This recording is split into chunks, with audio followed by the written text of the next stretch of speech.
On the Duty of Civil Disobedience by Henry David Thoreau. 1849, original title, Resistance to Civil Government. I heartily accept the motto, that government is best which governs least, and I should like to see it acted up to more rapidly and systematically. Carried out, it finally amounts to this, which also I believe: that government is best which governs not at all, and when men are prepared for it, that will be the kind of government which they will have. Government is at best but an expedient, but most governments are usually, and all governments are sometimes, inexpedient. The objections which have been brought against a standing army, and they are many and weighty, and deserve to prevail, may also at last be brought against a standing government. The standing army is only an arm of the standing government. The government itself, which is only the mode which the people have chosen to execute their will, is equally liable to be abused and perverted before the people can act through it. Witness the present Mexican War, the work of comparatively a few individuals using the standing government as their tool. For, in the outset, the people would not have consented to this measure. This American government, what is it but a tradition, though a recent one, endeavoring to transmit itself unimpaired to posterity, but each instant losing some of its integrity? It has not the vitality and force of a single living man, for a single man can bend it to his will. It is a sort of wooden gun to the people themselves. But it is not the less necessary for this, for the people must have some complicated machinery or other, and hear its din, to satisfy that idea of government which they have. Governments show thus how successfully men can be imposed upon, even impose on themselves for their own advantage. It is excellent, we must all allow. Yet this government never of itself furthered any enterprise but by the alacrity with which it got out of its way. It does not keep the country free. It does not settle the West. It does not educate. The character inherent in the American people has done all that has been accomplished, and it would have done somewhat more if the government had not sometimes got in its way. For government is an expedient, by which men would fain succeed in letting one another alone. And, as has been said, when it is most expedient, the governed are most let alone by it.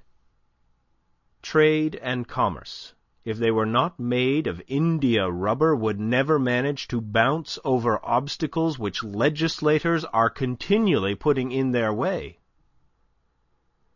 And if one were to judge these men wholly by the effects of their actions and not partly by their intentions, they would deserve to be classed and punished with those mischievous persons who put obstructions on the railroads. But, to speak practically and as a citizen, unlike those who call themselves no government men, I ask for, not at once no government, but at once a better government. Let every man make known what kind of government would command his respect, and that will be one step toward obtaining it. After all, the practical reason why, when the power is once in the hands of the people, a majority are permitted, and for a long period continue to rule, is not because they are most likely to be in the right, nor because this seems fairest to the minority, but because they are physically the strongest. But a government in which the majority rule in all cases cannot be based on justice, even as far as men understand it. Can there not be a government in which the majorities do not virtually decide right and wrong, but conscience? In which majorities decide only those questions to which the rule of expediency is applicable? Must the citizen ever for a moment, or in the least degree, resign his conscience to the legislator? Why has every man a conscience, then? I think we should be men first, and subjects afterward. It is not desirable to cultivate a respect for the law so much as for the right. The only obligation which I have a right to assume is to do at any time what I think right. It is truly enough said that a corporation has no conscience. But a corporation of conscientious men is a corporation with a conscience. Law never made men a whit more just, and by means of their respect for it, even the well-disposed are daily made the agents of injustice. A common and natural result of an undue respect for the law is that you may see a file of soldiers, colonel, captain, corporal, privates, powder monkeys, and all, marching in admirable order over hill and dale to the wars, against their wills, aye, against their common sense and consciences, which makes it very steep marching indeed, and produces a palpitation of the heart. They have no doubt that it is a damnable business in which they are concerned. They are all peaceably inclined. Now, what are they? Men at all? Or small movable forts and magazines at the service of some unscrupulous man in power? Visit the Navy Yard, and behold a Marine, such a man as an American government can make, or such as it can make a man with its black arts, a mere shadow and reminiscence of humanity, a man laid out alive and standing and already, as one may say, buried, under arms, with funeral accompaniment, though it may be, not a drum was heard, not a funeral note, as his course to the rampart we hurried, not a soldier discharged his farewell shot o'er the grave where our hero was buried. The mass of men serve the state thus, not as men, mainly, but as machines, with their bodies. They are the standing army, and the militia, jailers, constables, posse comitatus, etc. In most cases there is no free exercise whatever of the judgment or of the moral sense, but they put themselves on a level with wood and earth and stones, and wooden men can perhaps be manufactured that will serve the purpose as well. Such command no more respect than men of straw or a lump of dirt. They have the same sort of worth only as horses and dogs. Yet such as these even are commonly esteemed good citizens. Others, as most legislators, politicians, lawyers, ministers, and office-holders, serve the state chiefly with their heads. and as they rarely make any moral distinctions, they are as likely to serve the devil, without intending it, as God. A very few, as heroes, patriots, martyrs, reformers in the great sense, and men, serve the state with their consciences also, and so necessarily resist it for the most part, and they are commonly treated as enemies by it. A wise man will only be useful as a man, and will not submit to be clay, and stop a hole to keep the wind away, but leave that office to his dust at least. I am too high-born to be propertied, to be a second at control, or useful serving man and instrument to any sovereign state throughout the world. He who gives himself entirely to his fellow men appears to them useless and selfish, but he who gives himself partially to them is pronounced a benefactor and philanthropist. How does it become a man to behave toward the American government today? I answer that he cannot, without disgrace, be associated with it. I cannot, for an instant, recognize that political organization as my government, which is the slave's government also. All men recognize the right of revolution. That is, the right to refuse allegiance to and to resist the government, when its tyranny or its inefficiency are great and unendurable. But almost all say that such is not the case now.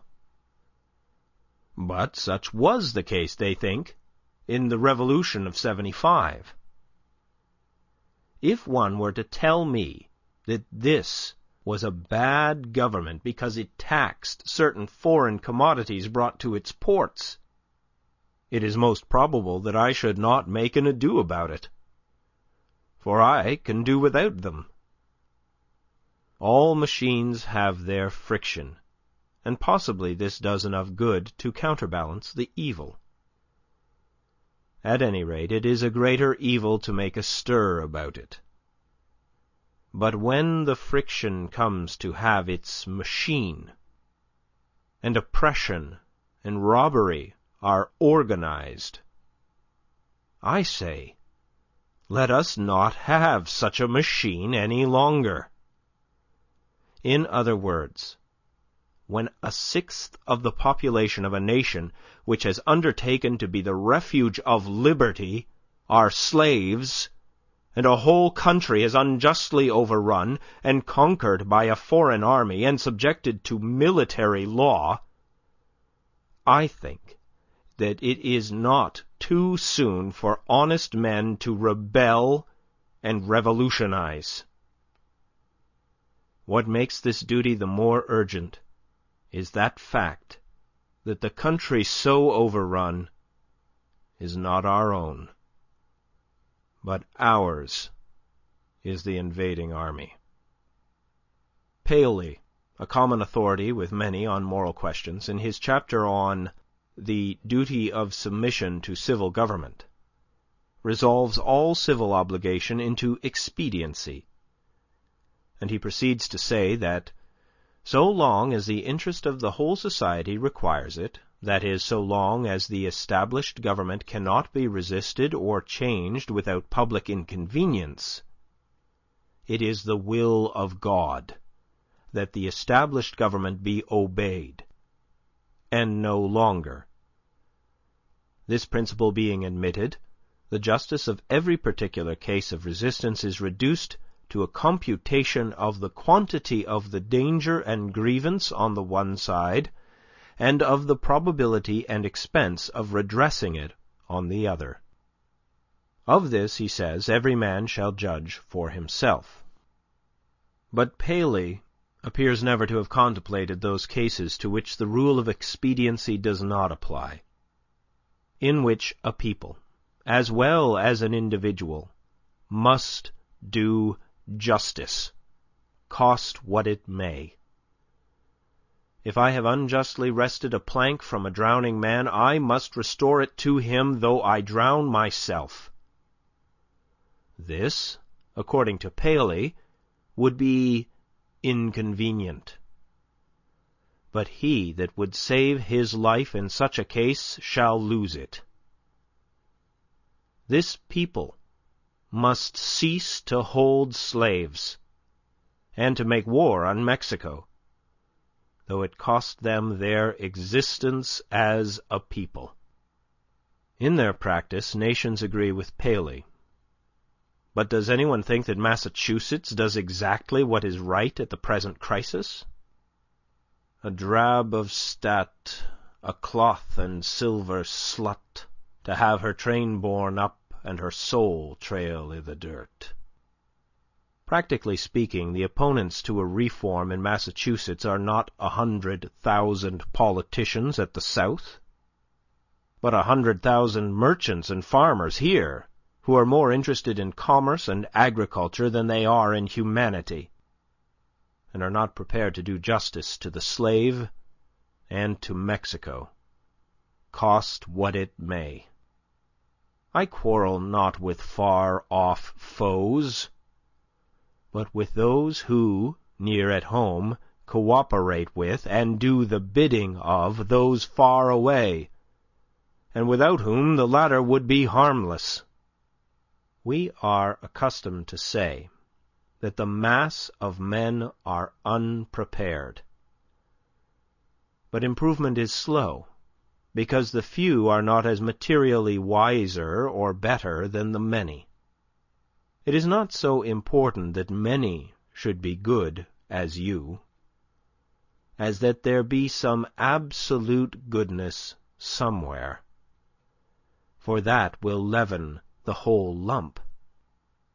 There are thousands who are, in opinion, opposed to slavery and to the war, who yet, in effect, do nothing to put an end to them, who, esteeming themselves children of Washington and Franklin, sit down with their hands in their pockets, and say that they know not what to do, and do nothing, who even postpone the question of freedom to the question of free trade, and quietly read the prices, current along with the latest advices from Mexico after dinner, and, it may be, fall asleep over them both. What is the price current of an honest man and patriot today? They hesitate, and they regret, and sometimes they petition, but they do nothing in earnest and with effect. They will wait, well disposed, for others to remedy the evil, that they may no longer have it to regret. At most, they give up only a cheap vote and a feeble countenance, and Godspeed to the right as it goes by them. There are 999 patrons of virtue to one virtuous man. But it is easier to deal with the real possessor of a thing than with the temporary guardian of it. All voting is a sort of gaming, like checkers or backgammon, with a slight moral tinge to it, a playing with right and wrong, with moral questions, and betting naturally accompanies it. The character of the voters is not staked. I cast my vote, perchance, as I think right, but I am not vitally concerned that that right should prevail. I am willing to leave it to the majority. Its obligation, therefore, never exceeds that of expediency. Even voting for the right is doing nothing for it. It is only expressing to men feebly your desire that it should prevail. A wise man will not leave the right to the mercy of chance, nor wish it to prevail through the power of the majority.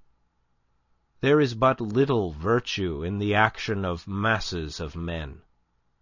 When the majority shall at length vote for the abolition of slavery, it will be because they are indifferent to slavery, or because there is but little slavery left to be abolished by their vote. They will then be the only slaves. Only his vote can hasten the abolition of slavery who asserts his own freedom by his vote. I hear of a convention to be held at Baltimore, or elsewhere, for the selection of a candidate for the presidency, made up chiefly of editors and men who are politicians by profession. But I think, what is it to an independent, intelligent, and respectable man what decision they may come to?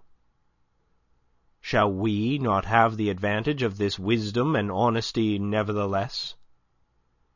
Can we not count upon some independent votes? Are there not many individuals in the country who do not attend conventions?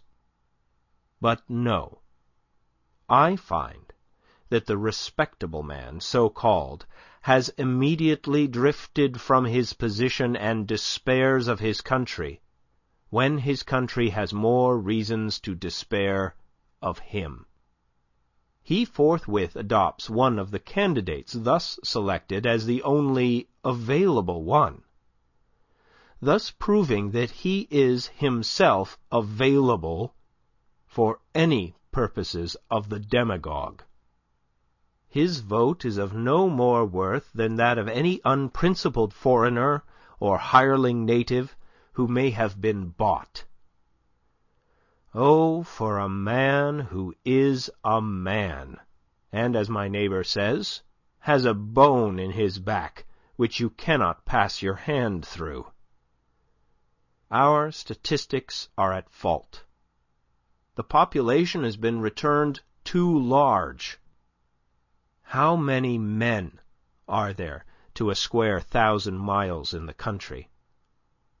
Hardly one. Does not America offer any inducement for men to settle here? The American has dwindled into an odd fellow, one who may be known by the development of his organ of gregariousness, and a manifest lack of intellect and cheerful self-reliance, whose first and chief concern on coming into the world is to see that the almshouses are in good repair, and, before yet he has lawfully donned the virile garb, to collect a fund to the support of the widows and orphans that may be, who, in short, ventures to live only by the aid of the Mutual Insurance Company, which has promised to bury him decently. It is not a man's duty as a matter of course to devote himself to the eradication of any, even to most enormous wrong. He may still properly have other concerns to engage him, but it is his duty, at least, to wash his hands of it, and if he gives it no thought longer, not to give it practically his support. If I devote myself to other pursuits and contemplations, I must first see, at least, that I do not pursue them sitting upon another man's shoulders. I must get off him first, that he may pursue his contemplations too. See what gross inconsistency is tolerated? I have heard some of my townsmen say, I should like to have them order me out to help put down an insurrection of the slaves, or to march to Mexico. See if I would go. And yet these very men have each, directly, by their allegiance, and so indirectly, at least, by their money, furnished a substitute. The soldier is applauded who refuses to serve in an unjust war by those who do not refuse to sustain the unjust government which makes the war, is applauded by those whose own act and authority he disregards and sets at naught, as if the state were penitent to that degree that it hired one to scourge it while it sinned, but not to that degree that it left off sinning for a moment. Thus, under the name of order and civil government, we are all made at last to pay homage to and support our own meanness. After the first blush of sin comes its indifference, and from immoral it becomes, as it were, unmoral, and not quite unnecessary to that life which we have made.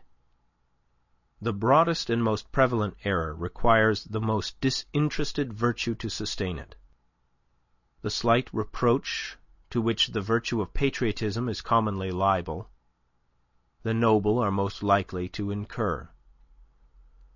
Those who, while they disapprove of the character and measures of a government, yield to it their allegiance and support, are undoubtedly its most conscientious supporters, and so frequently the most serious obstacles to reform.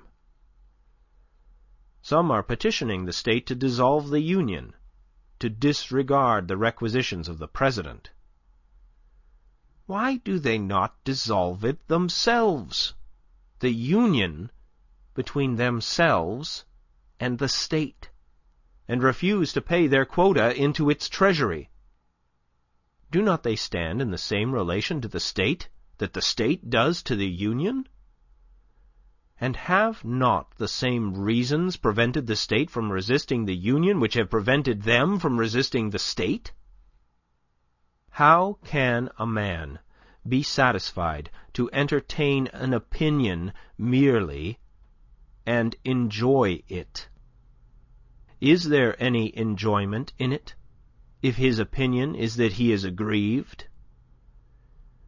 If you are cheated out of a single dollar by your neighbor, you do not rest satisfied with knowing you are cheated, or with saying that you are cheated, or even with petitioning him to pay you your due.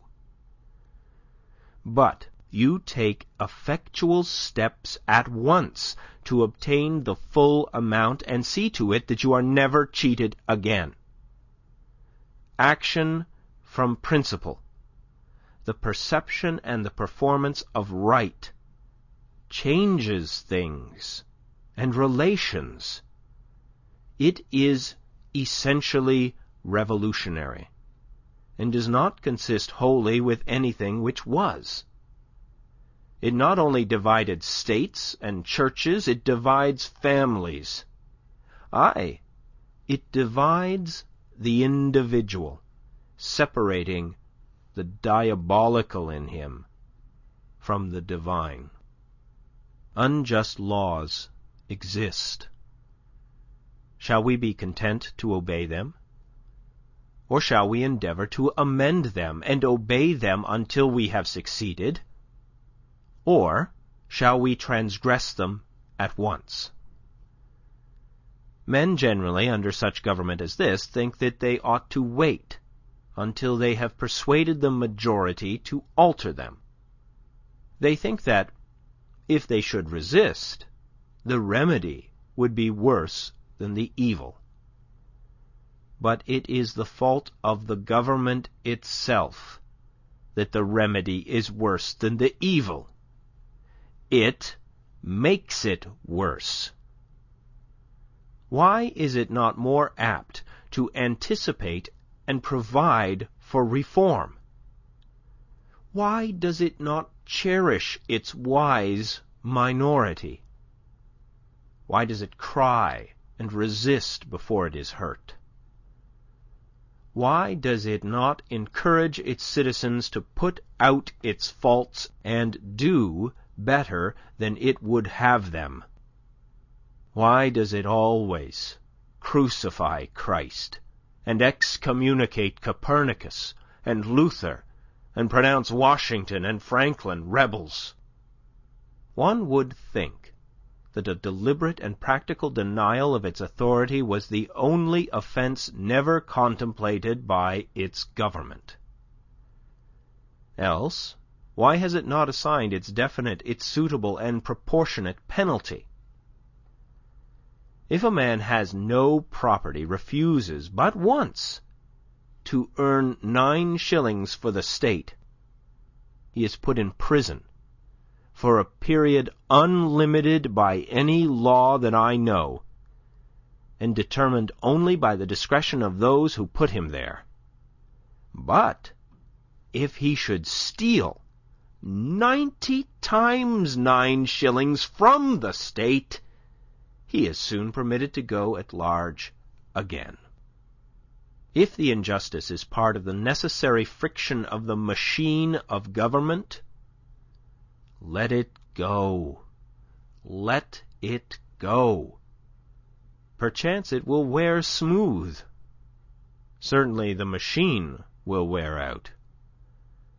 If the injustice has a spring, or a pulley, or a rope, or a crank, exclusively for itself, then perhaps you may consider whether the remedy will not be worse than the evil.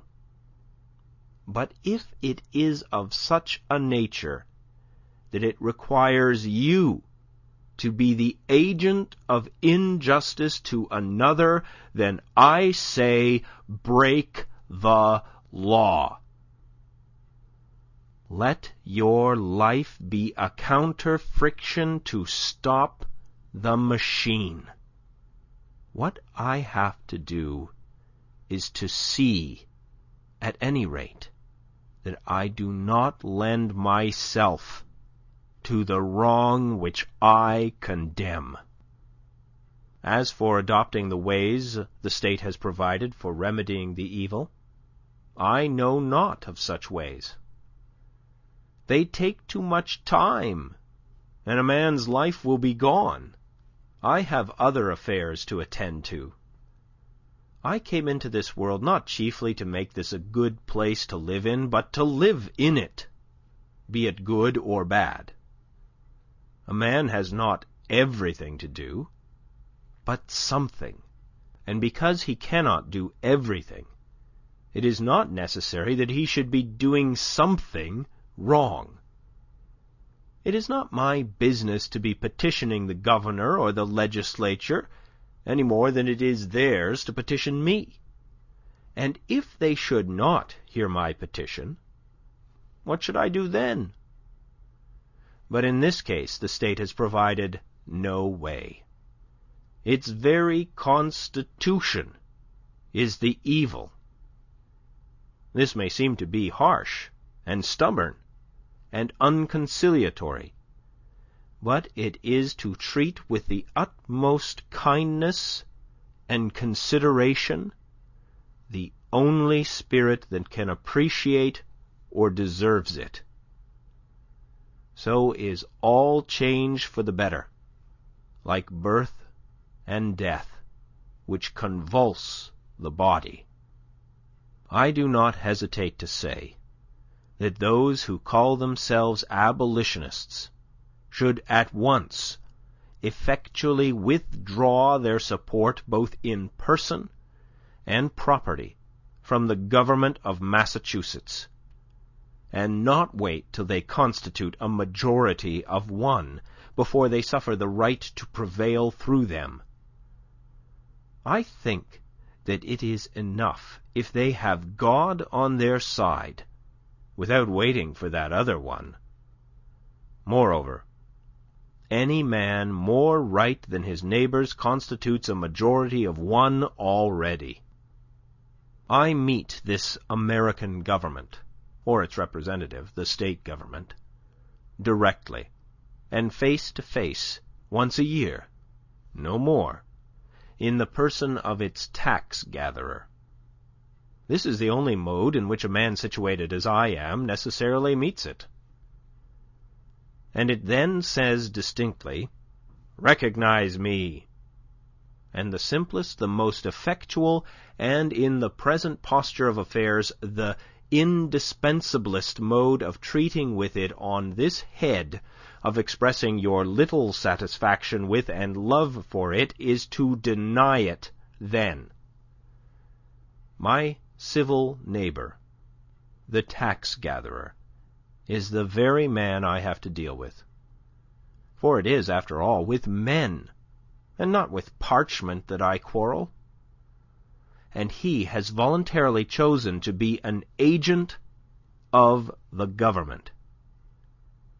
How shall he ever know well that he is and does as an officer of the government, or as a man, until he is obligated to consider whether he will treat me, his neighbor, for whom he has respect as a neighbor and well-disposed man, or as a maniac and disturber of the peace, and see if he can get over this obstruction to his neighborliness without a ruder and more impetuous thought or speech corresponding with his action.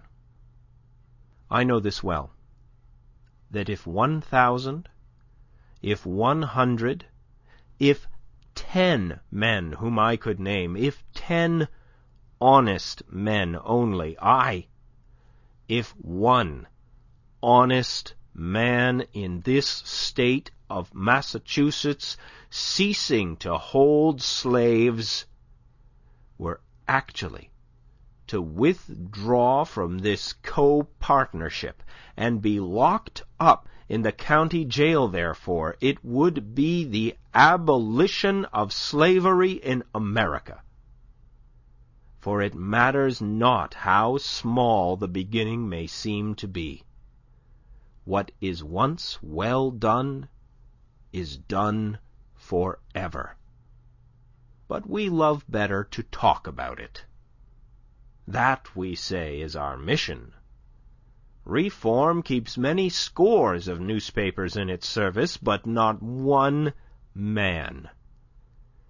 If my esteemed neighbor, the State's ambassador, who will devote his days to the settlement of the question of human rights in the council chamber, instead of being threatened with the prisons of Carolina, were to sit down the prisoner of Massachusetts, that state which is so anxious to foist the sin of slavery upon her sister, though at present she can discover only an act of inhospitality to be the ground of a quarrel with her, the legislature would not wholly waive the subject of the following winter.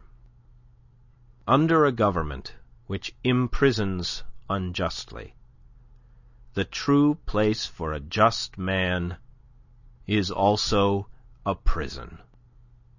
The proper place today, the only place which Massachusetts has provided for her freer and less despondent spirits, is in her prisons, to be put out and locked out of the state by her own act, as they have already put themselves out by their principles.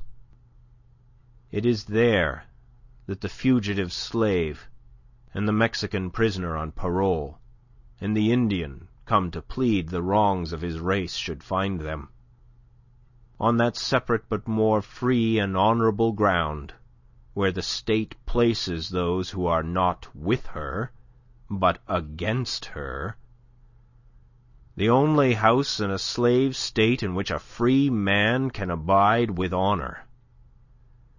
If any think that their influence would be lost there, and their voices no longer afflict the ear of the state, that they would not be as an enemy within its walls, they do not know by how much truth is stronger than error, nor how much more eloquently and effectively he can combat injustice who has experienced a little in his own person. Cast your whole vote, not a strip of paper merely, but your whole influence.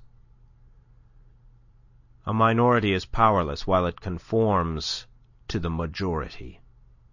It is not even a minority then, but it is irresistible when it clogs by its whole weight. If the alternative is to keep all just men in prison, or give up war and slavery, the state will not hesitate which to choose. If 1,000 men were not to pay their tax bills this year, that would not be a violent and bloody measure, as it would be to pay them, and enable the state to commit violence and shed innocent blood. This is, in fact, the definition of a peaceable revolution, if any such is possible. If the tax-gatherer or any other public officer asks me, as one has done, "But what shall I do?" my answer is, if you really wish to do anything, resign your office. When the subject has refused allegiance, and the officer has resigned from office, then the revolution is accomplished. But even suppose blood should flow. Is there not a sort of blood shed when the conscience is wounded? Through this wound, a man's real manhood and immortality flow out, and he bleeds to an everlasting death. I see this blood flowing now. I have contemplated the imprisonment of the offender, rather than the seizure of his goods, though both will serve the same purpose, because they who assert the purest right, and consequently are most dangerous to a corrupt state, commonly have not spent much time in accumulating property. To such the state renders comparatively small service, and a slight tax is wont to appear exorbitant, particularly if they are obliged to earn it by special labor with their hands. If there were one who lived wholly without the use of money, the state itself would hesitate to demand it of him. But the rich man, not to make any invidious comparison, is always sold to the institution which makes him rich. Absolutely speaking, the more money, the less virtue.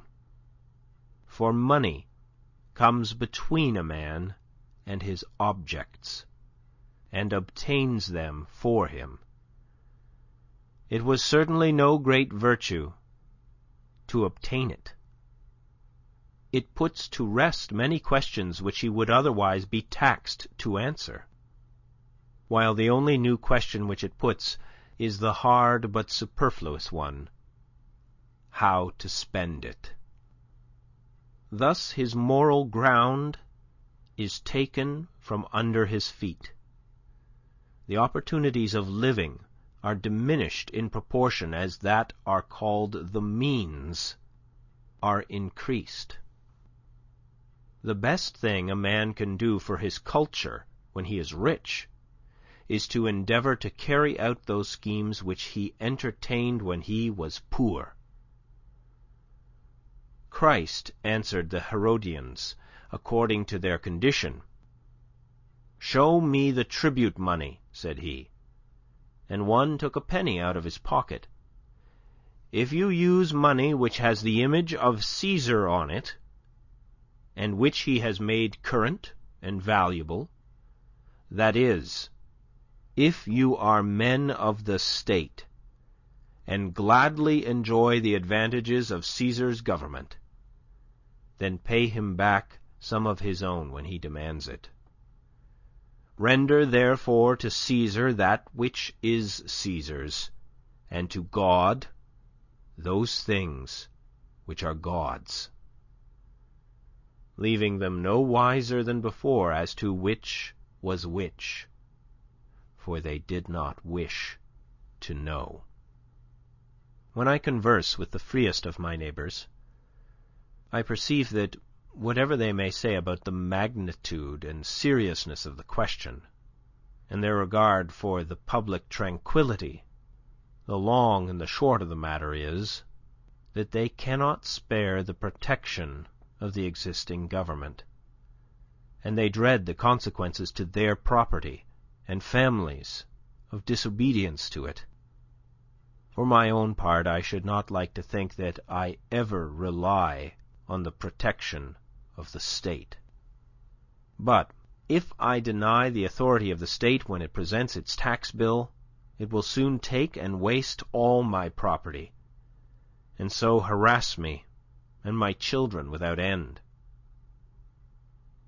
This is hard. This makes it impossible for a man to live honestly, and at the same time comfortably in outward respects. It will not be worth the while to accumulate property. That would be sure to go again.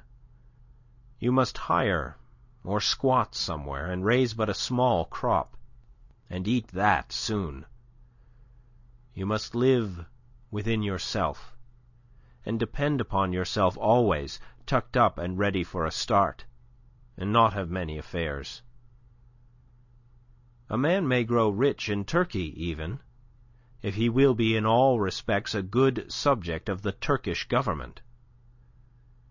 Confucius said, "If a state is governed by the principles of reason, poverty and misery are subjects of shame. If a state is not governed by the principles of reason, riches and honors are subjects of shame." No. Until I want the protection of Massachusetts to be extended to me in some distant southern port where my liberty is endangered, or until I am bent solely on building up an estate at home by peaceful enterprise, I can afford to refuse allegiance to Massachusetts and her right to my property and life. It costs me less, in every sense, to incur the penalty of disobedience to the state than it would to obey. I should feel as if I were worth less in that case. Some years ago, the state met me in behalf of the Church, and commanded me to pay a certain sum toward the support of a clergyman, whose preaching my father attended, but never I myself. "Pay," it said, "or be locked up in the jail." I declined to pay. But unfortunately, another man saw fit to pay it. I did not see why the schoolmaster should be taxed to support the priest, and not the priest the schoolmaster. For I was not the state's schoolmaster, but I supported myself by voluntary subscription. I did not see why the Lyceum should not present its tax bill and have the state to back its demand as well as the Church. However, at the request of the selectmen, I condescended to make some such statement as this in writing: "Know all men by these presents that I, Henry Thoreau, do not wish to be regarded as a member of any incorporated society which I have not joined." This I gave to the town clerk, and he has it. The state, having thus learned that I did not wish to be regarded as a member of that church, has never made a like demand on me since, though it said that it must adhere to its original presumption that time. If I had known how to name them, I should then have signed off in detail from all the societies which I never signed on to. But I did not know where to find such a complete list. I have paid no poll tax for 6 years. I was put into a jail once on this account, for 1 night. And as I stood considering the walls of solid stone, 2 or 3 feet thick, the door of wood and iron, a foot thick, and the iron grating which strained the light, I could not help being struck with the foolishness of that institution, which treated me as if I were mere flesh and blood and bones to be locked up. I wondered that it should have concluded at length that this was the best use it could put me to, and had never thought to avail itself of my services in some way.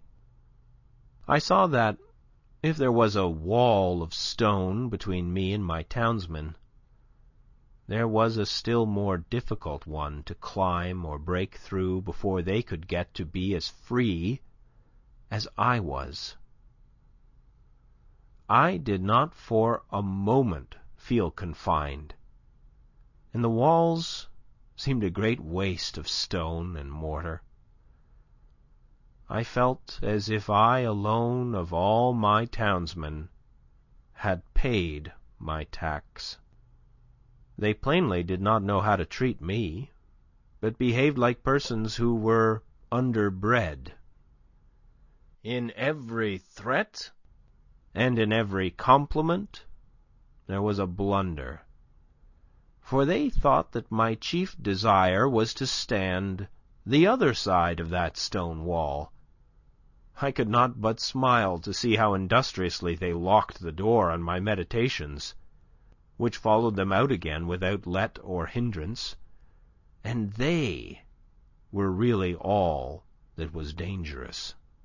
As they could not reach me, they had resolved to punish my body, just as boys, if they cannot come at some person against whom they have a spite, will abuse his dog. I saw that the state was half-witted, that it was timid as a lone woman with her silver spoons, and that it did not know its friends from its foes, and I lost all my remaining respect for it, and pitied it. Thus the state never intentionally confronts a man's sense, intellectual or moral, but only his body, his senses. It is not armed with superior wit or honesty, but with superior physical strength. I was not born to be forced. I will breathe after my own fashion. Let us see who is the strongest. What force has a multitude? They only can force me who obey a higher law than I. They force me to become like themselves. I do not hear of men being forced to live this way or that by masses of men. What sort of life were that to live? When I meet a government which says to me, "Your money or your life," why should I be in haste to give it my money? It may be in a great strait and not know what to do. I cannot help that. It must help itself, do as I do. It is not worth the while to snivel about it. I am not responsible for the successful working of the machinery of society. I am not the son of the engineer. I perceive that when an acorn and a chestnut fall side by side, the one does not remain inert to make way for the other, but both obey their own laws, and spring and grow and flourish as best they can, till one, perchance, overshadows and destroys the other. If a plant cannot live according to its nature, it dies. And so a man. The night in prison was novel and interesting enough. The prisoners in their shirt-sleeves were enjoying a chat in the evening air in the doorway when I entered. But the jailer said, "Come, boys, it is time to lock up." And so they dispersed, and I heard the sound of their steps returning into the hollow apartments. My roommate was introduced to me by the jailer as a first-rate fellow and clever man. When the door was locked, he showed me where to hang my hat and how he managed matters there. The rooms were whitewashed once a month, and this one, at least, was the whitest, most simply furnished, and probably neatest apartment in town. He naturally wanted to know where I came from and what brought me there, and when I had told him, I asked him in my turn how he came there, presuming him to be an honest man, of course. And as the world goes, I believe he was. "Why," said he, "they accuse me of burning a barn, but I never did it." As near as I could discover, he had probably gone to bed in a barn when drunk, and smoked his pipe there, and so a barn was burnt. He had the reputation of being a clever man, had been there some 3 months, waiting for his trial to come on, and would have to wait as much longer. But he was quite domesticated and contented, since he got his board for nothing, and thought that he was well treated. He occupied one window, and I the other, and I saw that if one stayed there long, his principal business would be to look out the window. I had soon read all the tracts that were left there, and examined where former prisoners had broken out, and where a grate had been sawed off, and heard the history of the various occupants of that room, for I found that even there was a history and a gossip which never circulated beyond the walls of the jail. Probably this is the only house in the town where verses are composed, which are afterward printed in a circular form, but not published. I was shown quite a long list of young men who had been detected in an attempt to escape, who avenged themselves by singing them. I pumped my fellow prisoner as dry as I could, for fear I should never see him again. But at length he showed me which was my bed, and left me to blow out the lamp. It was like travelling into a far country, such as I had never expected to behold, to lie there for one night. It seemed to me that I never had heard the town clock strike before, nor the evening sound of the village, for we slept with the windows open, which were inside the grating. It was to see my native village in the light of the Middle Ages, and our Concord was turned into a Rhine stream, and visions of knights and castles passed before me. They were the voices of old burghers that I heard in the streets. I was an involuntary spectator and auditor of whatever was done and said in the kitchen of the adjacent village inn, a wholly new and rare experience to me.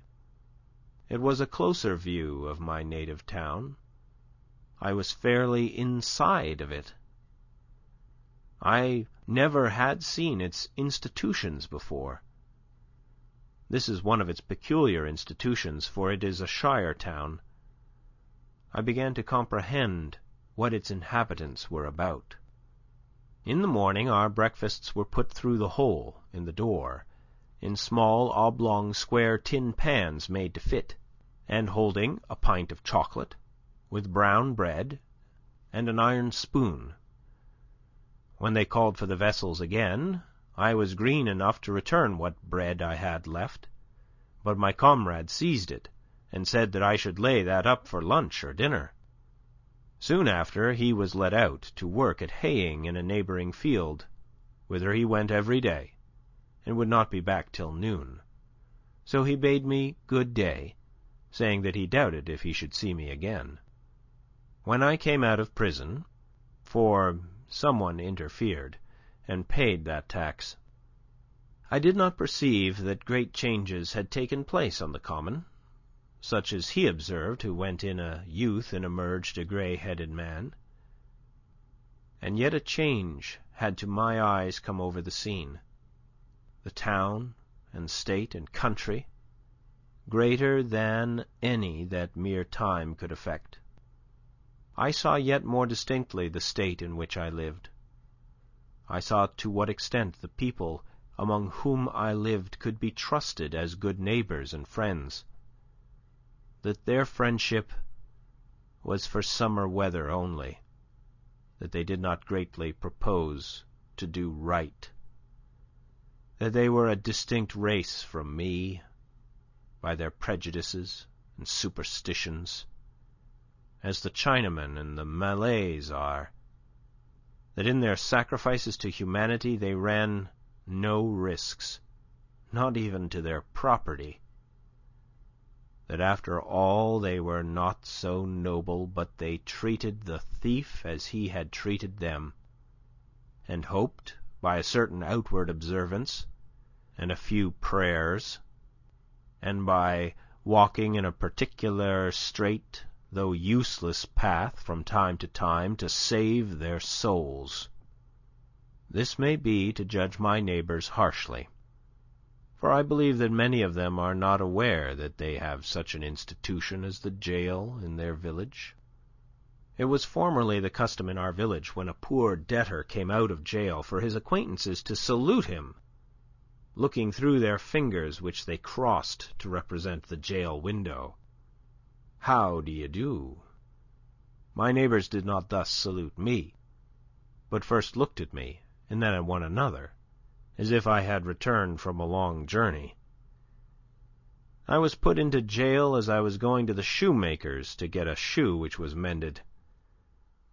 When I was let out the next morning, I proceeded to finish my errand, and having put on my mended shoe, joined a huckleberry party, who were impatient to put themselves under my conduct, and in half an hour, for the horse was soon tackled, was in the midst of a huckleberry field on one of our highest hills 2 miles off, and then the state was nowhere to be seen. That is the whole history of my prisons. I have never declined paying the highway tax, because I am as desirous of being a good neighbour as I am of being a bad subject. And as for supporting schools, I am doing my part to educate my fellow countrymen now. It is for no particular item in the tax bill that I refuse to pay it. I simply wish to refuse allegiance to the state, to withdraw and stand aloof from it effectually. I do not care to trace the course of my dollar, if I could, till it buys a man or a musket to shoot one with. The dollar is innocent, but I am concerned to trace the effects of my allegiance. In fact, I quietly declare war with the state, after my fashion, though I will still make use and get what advantages of her I can, as is usual in such cases.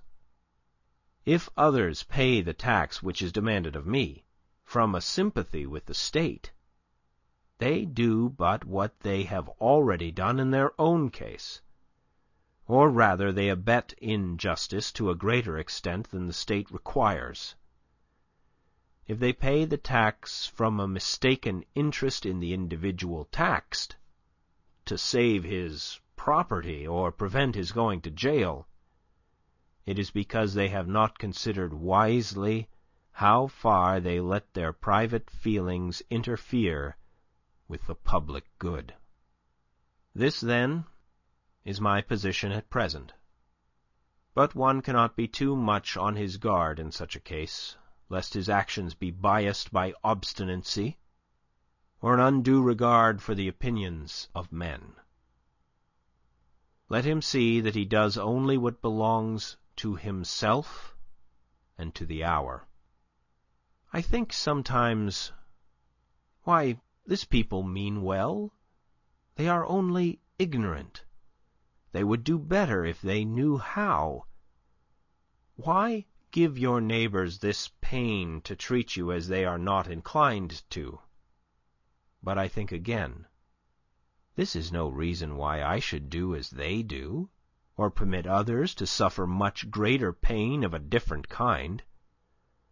Again, I sometimes say to myself, when many millions of men, without heat, without ill will, without personal feelings of any kind, demand of you a few shillings only, without the possibility, such is their constitution, of retracting or altering their present demand, and without the possibility on your side of appeal to any other millions, why expose yourself to this overwhelming brute force?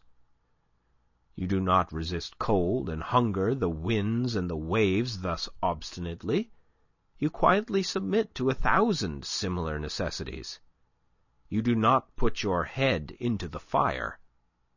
But just in proportion as I regard this as not wholly a brute force, but partly a human force, and consider that I have relations to those millions as to so many millions of men, and not of mere brute or inanimate things, I see that appeal is possible.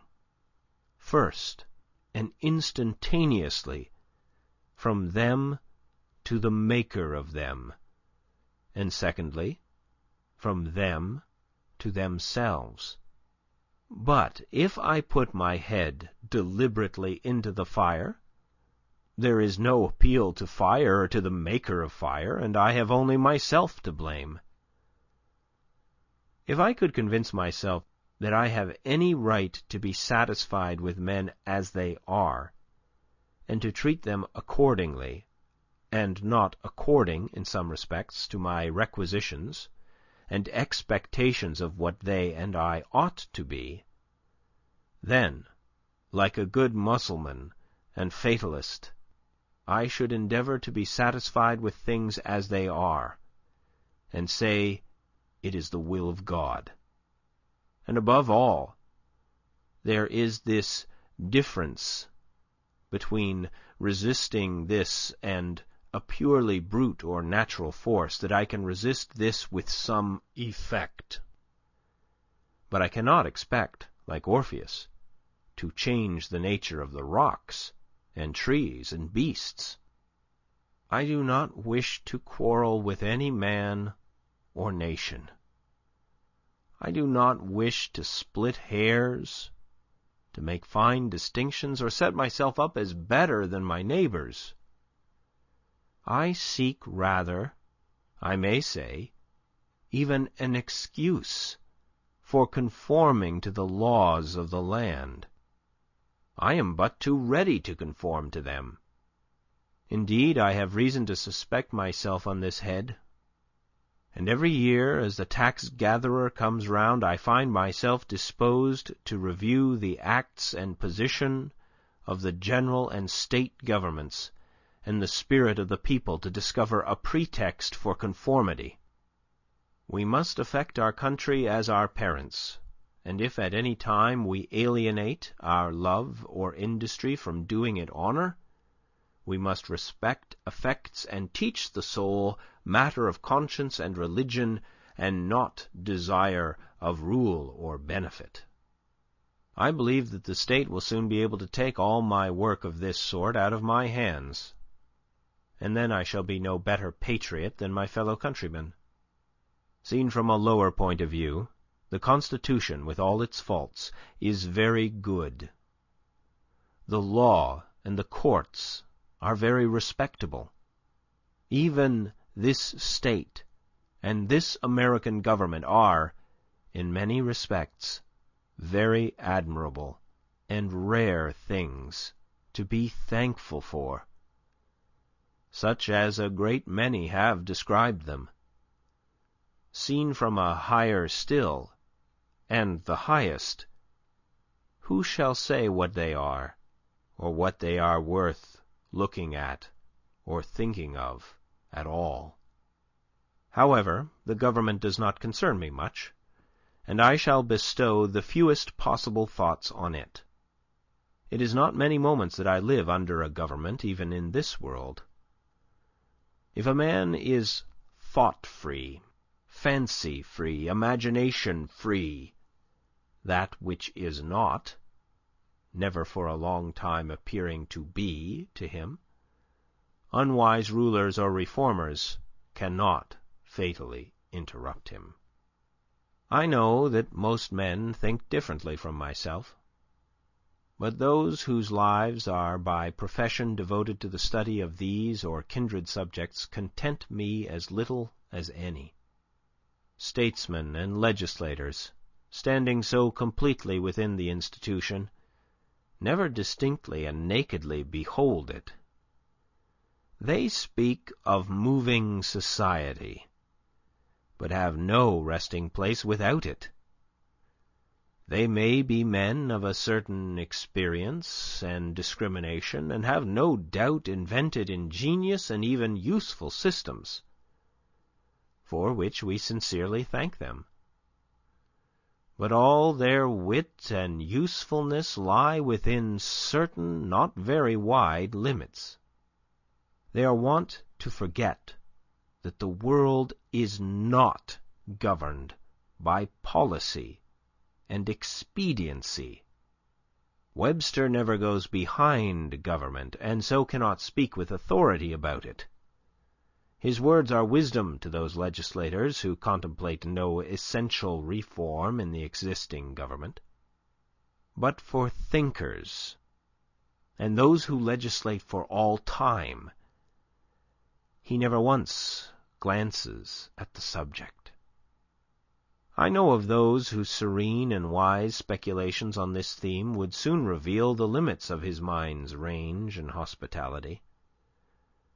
Yet compared with the cheap professions of most reformers and the still cheaper wisdom and eloquence of politicians in general, his are almost the only sensible and valuable words, and we thank heaven for him. Comparatively, he is always strong, original, and above all practical. Still, his quality is not wisdom, but prudence. The lawyer's truth is not truth, but consistency or a consistent expediency. Truth is always in harmony with herself, and is not concerned chiefly to reveal the justice that may consist with wrongdoing.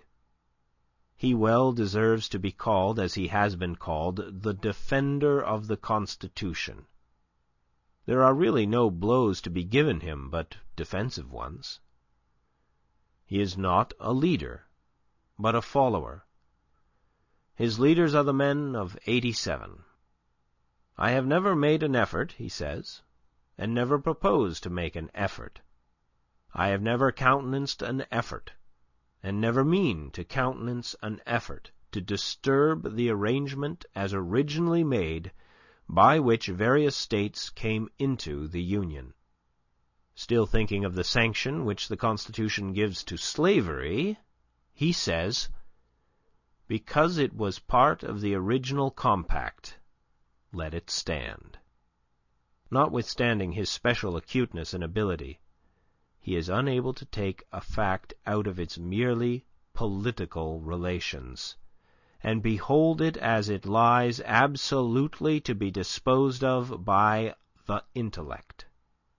What, for instance, it behooves a man to do here in America today with regard to slavery, but ventures or is driven to make some such desperate answer to the following, while professing to speak absolutely, and as a private man, from which what new and singular of social duties might be inferred. The manner, says he, in which the governments of the states where slavery exists are to regulate it is for their own consideration, under the responsibility to their constituents, to the general laws of propriety, humanity, and justice, and to God. Associations formed elsewhere, springing from a feeling of humanity or any other cause, have nothing whatever to do with it. They have never received any encouragement from me, and they never will. These extracts have been inserted since the lecture was read. H.D.T. They who know of no purer sources of truth, who have traced up its stream no higher, stand, and wisely stand, by the Bible and the Constitution, and drink at it there with reverence and humanity. But they who behold where it comes trickling into this lake or that pool, gird up their loins once more, and continue their pilgrimage towards its fountainhead. No man with a genius for legislation has appeared in America. They are rare in the history of the world. There are orators, politicians, and eloquent men by the thousand, but the speaker has not yet opened his mouth to speak, who is capable of settling the much vexed questions of the day. We love eloquence for its own sake, and not for any truth which it may utter, or any heroism it may inspire. Our legislators have not yet learned the comparative value of free trade and of freedom, of union and of rectitude to a nation. They have no genius or talent for comparatively humble questions of taxation and finance, commerce and manufactures and agriculture. If we were left solely to the wordy wit of legislators in Congress for our guidance, uncorrected by the seasonable experience and the effectual complaints of the people, America would not long retain her rank among the nations. For 1800 years, though perchance I have no right to say it, the New Testament has been written. Yet where is the legislator who has wisdom and practical talent enough to avail himself of the light which it sheds on the science of legislation? The authority of government, even such as I am willing to submit to, for I will cheerfully obey those who know and can do better than I, and in many things even those who neither know nor can do so well, is still an impure one. To be strictly just, it must have the sanction and consent of the governed. It can have no pure right over my person and property, but what I concede to it. The progress from an absolute to a limited monarchy, from a limited monarchy to a democracy, is a progress toward a true respect for the individual. Even the Chinese philosopher was wise enough to regard the individual as the basis of the empire. Is a democracy, such as we know it, the last improvement possible in government? Is it not possible to take a step further towards recognizing and organizing the rights of man? There will never be a really free and enlightened state until the state comes to recognize the individual as a higher and independent power, from which all its own power and authority are derived, and treats him accordingly. I please myself with imagining a state at last which can afford to be just to all men, and to treat the individual with respect as a neighbor, which even would not think it inconsistent with its own repose if a few were to live aloof from it, not meddling with it, nor embraced by it, who fulfilled all the duties of neighbors and fellow men.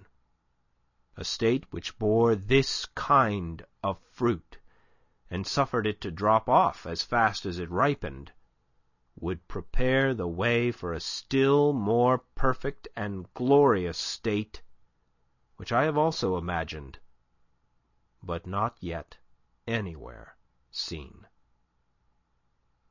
End of On the Duty of Civil Disobedience by Henry David Thoreau.